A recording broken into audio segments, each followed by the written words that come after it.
திரு தனியரசு, நாடாளுமன்றமோ சட்டமன்றமோ, இப்ப நம்ம நாடாளுமன்றம்ங்கிறதுனால அதை குறித்து பேசுறோம். பொதுவா கூட்டணி தொடர்பான பேச்சுவார்த்தைகளை வாக்கு வங்கி குறைவா வைத்திருக்கக்கூடிய கட்சிகள்கிட்ட எப்படி இந்த பெரிய கட்சிகள் அணுகுறாங்க? இருதரப்பு விருப்பமாக இருக்கா இல்ல அது ஒரு தரப்பு விருப்பமா மட்டுமே இருக்கா?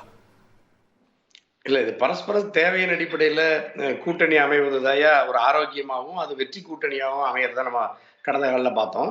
மிகப்பெரிய பலம் பொருந்திய அண்ணா திராவிட முன்னேற்ற கழகம் 2011 புரட்சி தலைவர் அம்மா தலைமையில ஒரு பெரிய கூட்டணியை நீங்க எப்படி கட்டி அமைச்சாங்கன்னு தெரியும்.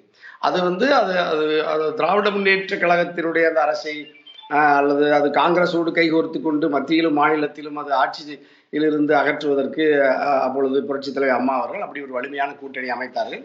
திராவிட முன்னேற்ற கழகத்தை வீழ்த்தி பெருமளவு எதிர்கட்சியாக கூட வர முடியாத அளவுக்கு தேசிய முற்போக்கு திராவிடர் கழகம் தன்னுடைய கூட்டணியில் இருந்த விஜயகாந்த் எதிர்கட்சி தலைவராக வர்ற அளவுக்கு வலிமையான ஒரு கூட்டணியை நீங்க அப்ப பார்த்துருப்போம். அப்பெல்லாம் அம்மா அல்லது அது அதிமுக அந்த குழு சிறிய சிறிய சமூக கட்சிகள் அல்லது இது மாதிரி வளர்ந்து வர்ற ஜனநாயக சக்திகள் எல்லாம் அவங்க ரொம்ப அரவணைத்து அதுல இணைச்சிக்கிட்டாங்கிறது தெரியும். அதுலதான் தமிழ்நாடு கொங்கிலை தனியரசெல்லாம் எவ்வளவு மரியாதையோடு அழைக்கப்பட்டு அவ்வளவு மகிழ்ச்சியோடு அந்த கூட்டணியில கரம் பற்றி பயணித்தோம். அதுதான் வெற்றியா இருந்துச்சு. இப்ப நீங்க அது இப்பொழுது என்ன சிக்கல்னு பாக்குறீங்க? ஏன்னா திமுக இதுக்கு மேல கூட்டணி கட்சிகள் வேண்டாம், தொகுதியை பிரிச்சு கொடுக்க முடியாது அப்படின்றதுல அவங்க உறுதியா இருக்காங்க. அதிமுக கிட்ட இந்த கட்சிகள் போய் பேச்சுவார்த்தை நடத்துறதுல சிக்கல் இருக்கு, சுணக்கம் இருக்கு, தேக்கம் இருக்கு. பாஜக கிட்ட பேசுறதுலயும் இருக்குல்ல. அப்ப அவங்க என்ன எதுக்காக வெயிட் பண்றாங்க? எலெக்ஷன் தேதி அறிவிக்கட்டும் அப்ப முடிவெடுத்துக்கலான்றாங்களா இல்ல வேற ஏதாவது கணக்கு இருக்கா அந்த கட்சிகளுக்கு? இல்ல, ஒரு கணக்கும் இல்லையா. 2 அணியுமே தோத்துரும்னு அவங்களுக்கு நல்லா தெரியும். இப்ப பாரதிய ஜனதா கட்சி அணி 100 விழுக்காடு தோல்வியை தழுவுவது உறுதி செய்யப்பட்ட ஒன்று. அதே மாதிரி அண்ணா திராவிட முன்னேற்ற கழகம் எடப்பாடி தலைமையில் இருக்கிற கட்சியோ அல்லது அதனுடைய அதுல அணி சேர்ந்தாலும் நம்ம வெல்ல முடியாது, தோல்வி நிச்சயிக்கப்பட்ட ஒன்றுன்னு தெரிந்ததனால் இப்ப அவர்களுக்குள்ள இப்ப மற்ற சிறிய கட்சிகள் எல்லாம் எந்த அணியில் நின்று தோற்பது என்பதுதான் இப்ப அவங்களுக்கு வினாவா இருக்கு. அதாவது எடப்பாடியோடு சேர்ந்து எந்த அணியிலிருந்து தோற்பதா? அதான் எடப்பாடியுடைய அதிமுகவில் இணைந்து தோல்வதா, பாஜக அணியுடைய இணைந்து தோல்வியை தழுவுவதாங்கிறதுனாலதான் இப்ப நீங்க அதுல எந்த விருப்பம் இல்லாம 2 அணியும் முனை மழுங்கி கிடக்கிறத நம்ம பாக்குறோம். அதே மாதிரி ஒருங்கிணைந்த அதிமுகவும் வேண்டாம், எங்களுக்கு யாரும் வேண்டாம், ஓபிஎஸ் வேணாம், டிடிவி வேணாம், சசிகலா வேணாம். அதே மாதிரி கட்சிகள் எங்களை விருப்பப்பட்டு எங்களை ஏத்துக்கிறவங்க வந்தா போதும், ஆனாலும் நாங்க பலமா இருக்கிறோம் அப்படின்னு சொல்றாரு திரு குரலார் கோபி. அதை நான் பார்த்தேன். இப்ப குரலார் ஐயாவை பார்த்தேன். அதுக்கு ஒப்பீடு கையா என்ன சொன்னாங்கன்னா, 2014 புரட்சி தலைவி அம்மா மோடியா லேடியான்னு கேட்டுட்டு யாரையும் கூட்டணியில் வச்சுக்காமலேயே வென்றாருன்னு சொன்னாங்க. ரொம்ப மகிழ்ச்சி. அந்த அதிமுகவின் வலிமைக்கு இணையாக எப்பொழுது எடப்பாடி இருப்பதாக அண்ணன் குரலார் கருதுறாருல. இந்த குரலார் ஐயாவுடைய நினைப்பு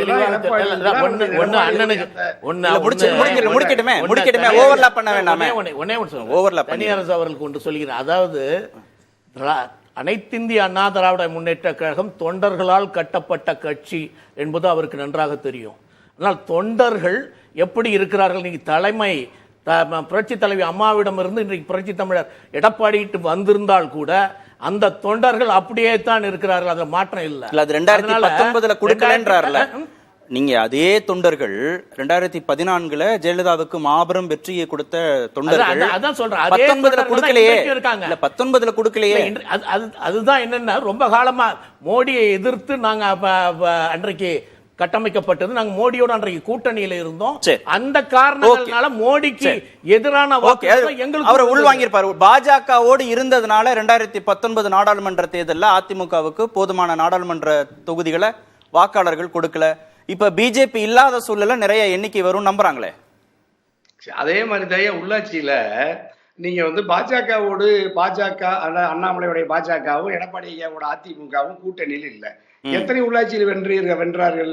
இப்ப நாங்க குரலார் ஐயா சொல்றாங்கல்ல, அதாவது அண்ணா திராவிட முன்னேற்ற கழகம் தோற்றுவிக்கப்பட்ட காலத்திலிருந்து கோபி நகரசபை, அதாவது நகரமன்ற தலைவர் அதிகாரத்தை உள்ளாட்சியில எப்பொழுதும் வைத்திருந்த அதிமுக எடப்பாடி பொறுப்புக்கு வந்த பிறகு அது கை நழுவி போனது.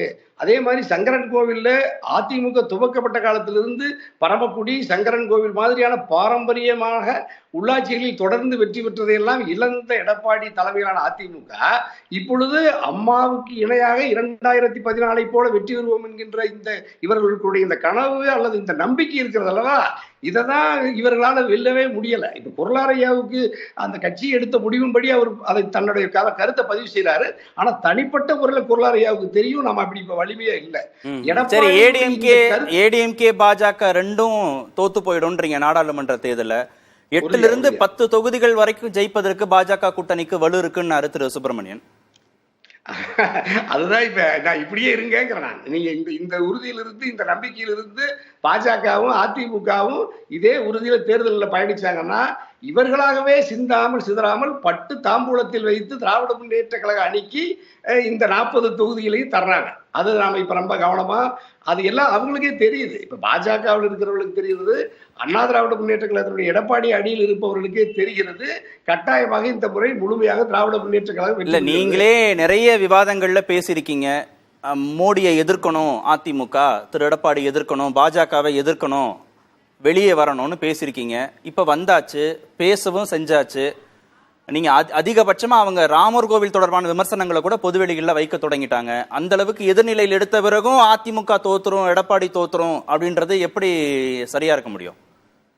நான் அதுலயும் ஒரு தெளிவா பார்த்தேங்க. இப்ப எடப்பாடி அவருடைய வார்த்தையிலிருந்து 10 ஆண்டு கால பாரதிய ஜனதா கட்சி மோடி அமித்ஷாவினுடைய இந்த தலைமையில் நாடு எந்த சூழ்நிலையில் இப்ப எந்த நிலையில் அது பின்தங்கி இருக்கிறது என்பதை சுட்டிக்காட்டி மீண்டும் பாரதிய ஜனதா கட்சிக்கு ஆட்சியில் அமர வைப்பதை தமிழ்நாட்டு மக்கள் ஏற்க மாட்டார்கள். அண்ணா திராவிட முன்னேற்ற கழகத்தினுடைய தொண்டர்களும் அதிமுக அணியும் மீண்டும் பாஜக மோடி இந்தியாவை ஆள்வதற்கு அனுமதிக்க மாட்டோம், மோடியா எடப்பாடியா அப்படின்னு சொன்னா இந்த ட்ரெண்ட் மாறும். எனக்கே தெரியும், அதுல கூட்டணியே மாறும். ஆனா நீங்க திராவிட முன்னேற்ற கழகத்தையும் பாஜகவையும் ஒரு சேர நீங்க எடப்பாடி எதிர்த்தாருன்னா எடப்பாடி ஹீரோ ஆயிடுவாரு.